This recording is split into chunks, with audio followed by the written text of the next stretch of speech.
प्रतीत्य म्हणजे प्रत्यय, प्रत्यय म्हणजे कारण, प्रत्यय म्हणजे काय? प्रत्यय म्हणजे कारण. समुपाद, उपाद म्हणजे उत्पन्न होणे. समजलं? पाली शब्द आहेत. उपाद म्हणजे उत्पन्न होणे. आता याचा अर्थ काय झाला? प्रतीत्य समुत्पाद म्हणजे कारणांशिवाय कोणतीच गोष्ट उत्पन्न होत नाही. एखादी कोणती गोष्ट जर उत्पन्न होते त्याला काहीतरी कारण आहे. कोण्या ईश्वरानं, कोण्या भगवानं, कोण्या देवानं किंवा काहीतरी अलौकिक चमत्कार घडला किंवा तुमच्या नशिबातच होतं असं नाही. प्रत्येक गोष्टीला काहीतरी कारण आहे.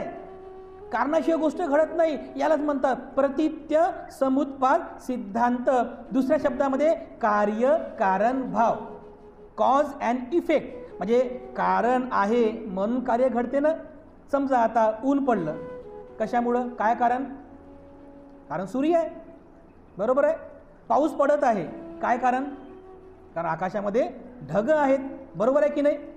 कार्य म्हणजे कारणाशिवाय कार्य घडत नाही. बघा, काही जर कार्य घडत असेल तर त्याला 100% म्हणजे त्याला विश्वासपूर्वक काहीतरी कारण आहे.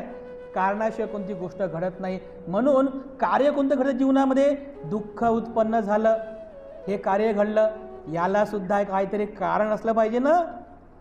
हे जे दुःख आलेलं आहे, हे दुःख कोणत्या ईश्वरानं, कोणत्या देवानं किंवा कोणती अलौकिक शक्ती आली किंवा काहीतरी घडलं असं चमत्कार, याच्यामुळे नाही आहे. हे जे दुःख घडलं याला काहीतरी कारण आहे.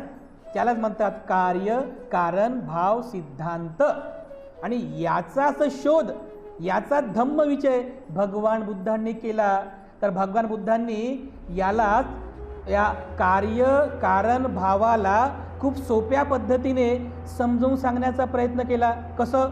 सुरुवातीला भगवान बुद्धांनी दुःख कसं उत्पन्न होते हे सांगितलं आणि त्यानंतर ते दुःख नष्ट कसं होते ते सांगितलं.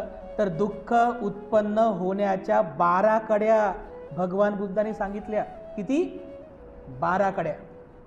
दुःख कसं उत्पन्न होते म्हणजे कशामुळं काय उत्पन्न होते, ते झालं की ते झालं की ते झालं की ते झालं की ते सरतेशेवटी दुःख कसं उत्पन्न होते याच्या 12 कड्या सांगितलेल्या आहेत.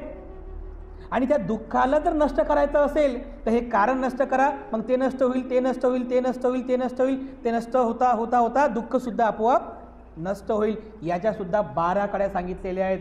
12 न 12 किती? 24. म्हणजे प्रतीत्य समुत्पाद सिद्धांताच्या किती कड्या आहेत? 24 कड्या.